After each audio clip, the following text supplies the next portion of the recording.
Shalom semuanya. Shalom. Ya, selamat malam.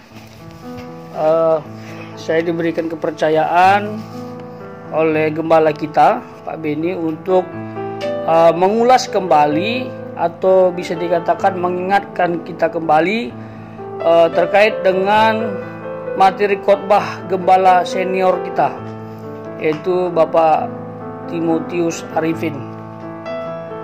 Temanya adalah tentang akhir zaman. Ya, ayat yang diambil oleh beliau dari Matius pasal 24 ayat yang 4 sampai seterusnya. Jadi satu perikop yang memang itu berbicara tentang akhir zaman. Nah, bicara mengenai akhir zaman, apa sih akhir zaman? Ya, akhir dari zaman itu menurut kebanyakan orang. Tapi kalau saya berpikir itu beda.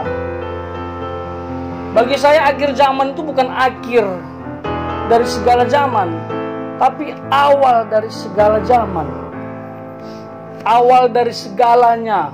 Karena kita adalah makhluk yang diciptakan dari bahan baku kekal, yaitu napas Allah, yaitu napas kehidupan.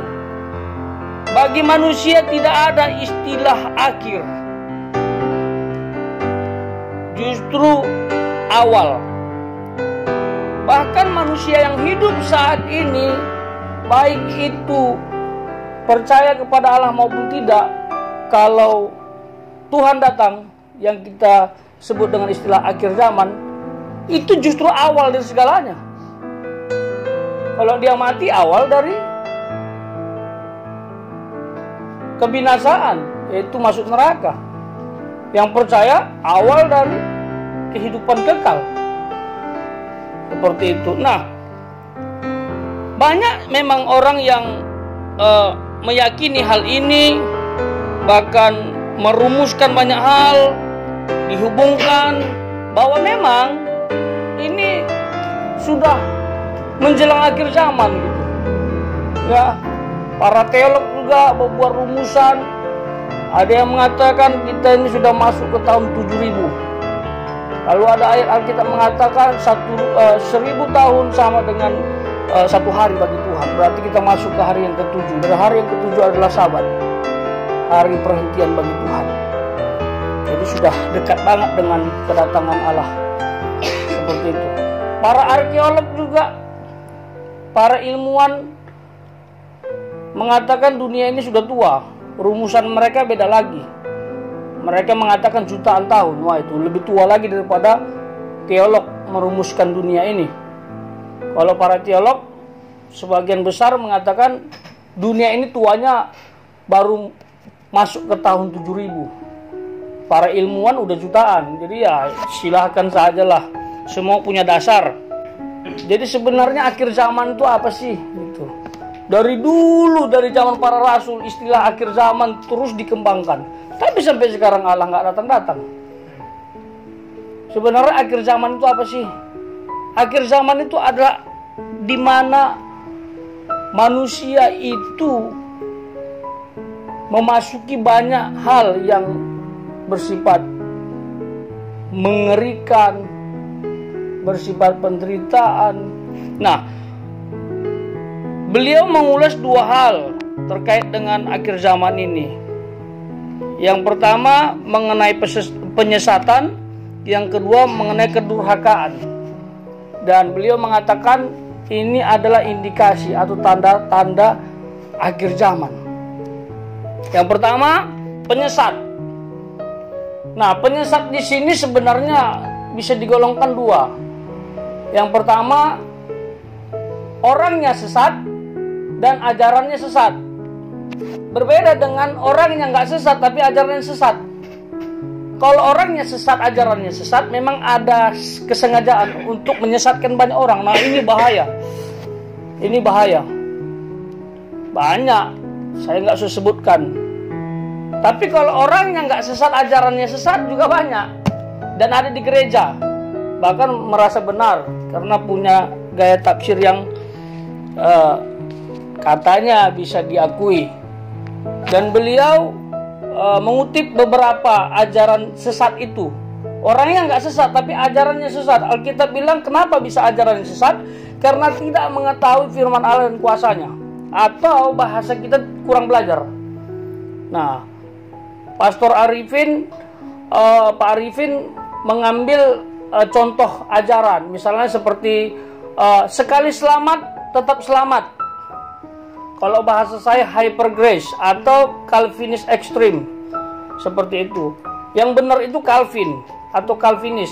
Tapi kalau ada istilah istilah ekstrim, nah itu yang nggak boleh. Grace itu bagus, tapi hyper yang nggak bagus. Jadi intinya anugerah yang berlebihan, sehingga katanya sekali selamat tetap selamat. Nah, ada embel-embel di belakangnya, sekalipun berbuat dosa tetap selamat.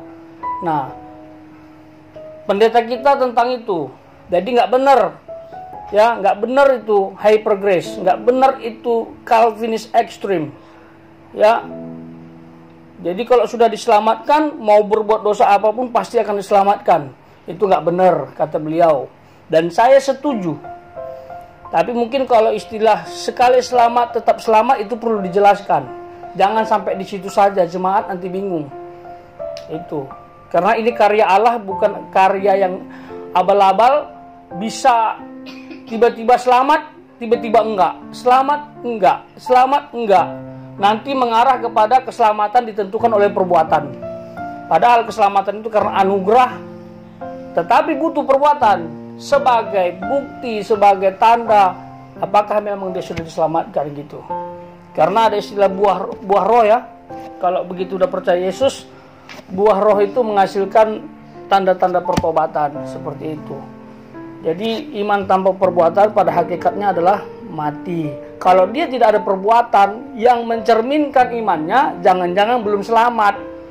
Ya, bukan kehilangan keselamatan atau jadinya tak selamat. Itu beda pemahamannya. Ya, walaupun dia rajin ke gereja tapi tidak mencerminkan imannya. Nah, ini agak sedikit bisa dibedakan ya. Ini kadang-kadang pergumulan berat memang.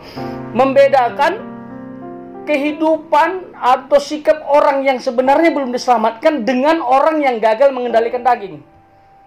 Itu beda tipis loh. Serius, itu beda tipis. Kalau bagi saya, lihat saja hatinya.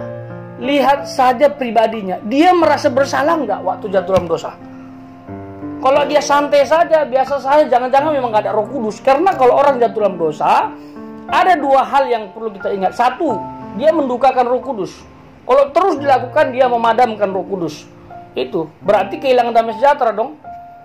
Tapi kalau buat dosa, enjoy saja, ke gereja juga santai, jangan-jangan belum diselamatkan. Bukan dia tak jadi selamat gitu loh. Beda. Murahan sekali keselamatan itu, tiba-tiba selamat, tiba-tiba enggak, selamat, enggak. Apakah karya Kristus seperti itu? Nah, itu. Bagi saya simple. Kalau dia kehidupannya enggak mencerminkan imannya, bukan yang saya maksud ini bukan seperti yang sepele ya.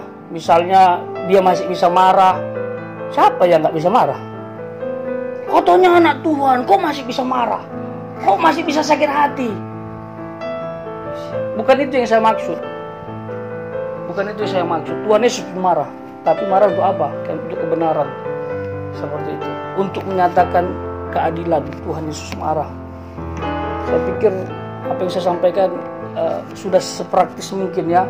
Jadi jangan cepat-cepat bilang, wah kayaknya kamu mati tidak akan selamat gitu. Lalu, kamu akan diselamatkan, tapi hidupnya nggak benar. Jadi perbuatan itu yang membantu orang, memberkati orang, itu sebenarnya ciri-ciri orang sudah diselamatkan. Dan itu akan mendatangkan upah bagi kita sebagai bentuk ucapan syukur karena sudah diselamatkan. Nah, jadi penyesat itu hati-hati. Penyesat itu hati-hati. Dan itu ternyata tanda bahwa Tuhan mau datang. Tapi masalahnya penyesat dari dulu sudah ada. Dari zaman Tuhan Yesus sudah ada penyesat. Waktu Tuhan Yesus bangkit pun ahli-ahli Taurat atau mahkamah agama bilang, kasih tahu kepada orang banyak, sebenarnya dia bukan bangkit tapi dicuri muridnya gitu. Mayatnya dia dicuri murid gitu dari kubur. Jadi seolah-olah bangkit, padahal memang betul-betul bangkit. Nah, sampai sekarang paham itu berkembang sehingga mengatakan Yesus tidak pernah disalib. Parah kan? Seperti itu. Siapa yang disalib? Yudas katanya. Padahal fakta sejarah mengatakan Yudas mati bunuh diri, bukan disalib. Mana yang benar? Itu penyesat itu banyak sekali. Lalu Pak Arifin singgung masalah pengajaran salah satu pendeta, saya tidak usah sebutkan. Dalam pengajaran itu dia bilang Tuhan Yesus mati 2 kali. Pertama memakai istilah kenosis ya kalau ya, yang mengatakan istilah mengosongkan diri. Katanya itu dia mati, dibunuh Bapa dia di surga. Lalu hilang ingatannya, turun ke dunia menjadi manusia. Itu katanya mati 1 kali. Setelah itu lahir melalui perawan Maria, kan? Lalu disalib, mati 2 kali. Nah, itu juga ditentang oleh Pak Arifin. Ya, itu pendeta hebat loh itu.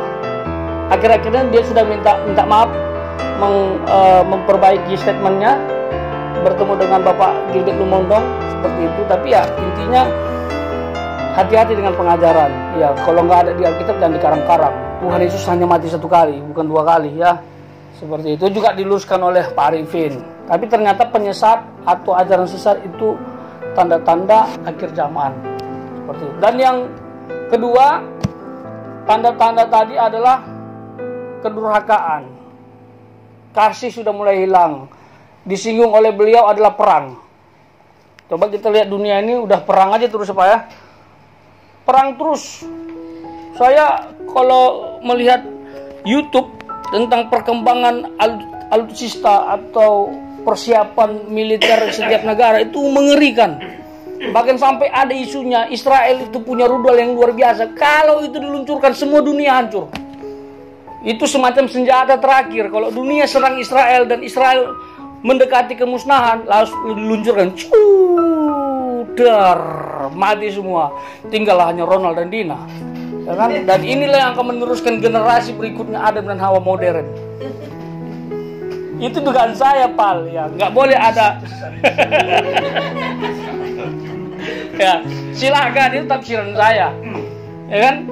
Tuhan bisa saja tutup bungkus kami berdua. Seperti itu. Tapi mengerikan sekali. Di mana-mana mau perang. Yang terakhir ini lagi, yang mudah-mudahan jangan disampaikan ya. Terakhir ini ada kesepakatan damai antara Israel dengan Amerika Serikat tanpa persetujuan Palestina. Seperti itu. Dan itu intinya mau menguasai Yerusalem. Kayak semacam mau membangun kembali bait Allah. Dan kalau itu terjadi ada ayatnya, memang Mesias itu datang menjemput orang percaya. Dan disaksikan oleh seluruh dunia. Itu kayak mirip-mirip ajaran yang pernah kita pelajari mengenai kedatangan antikris. Akan ada perdamaian yang luar biasa di muka bumi ini untuk menyambut kedatangan anak manusia dan menyambut kedatangan antikris. Tunggal, bukan jamak. Kalau antikris jamak sudah ada sejak dulu. Anti sama Kristus itu jamak. Tapi tunggal pemimpin satu-satunya yang mengontrol dunia. Kayak semacam mengarah ke sana. Jadi sebenarnya apa yang terjadi di dunia ini, kekejaman, bunuh sana, bunuh sini, bom sana, bom sini, menangis karena kematian. Kalau kematian karena waktunya, itu nggak masalah. Ini mati kena bom, mati kena tembak, itu saya pikir tanda-tanda yang memang sudah dicatat oleh Alkitab. Peperangan akan terjadi di mana-mana. Dan sekarang kayaknya mendekati perang dunia ketiga. Dan itu terjadi kalau memang itu persiapan untuk kedatangan anak manusia, itu terjadi di Israel.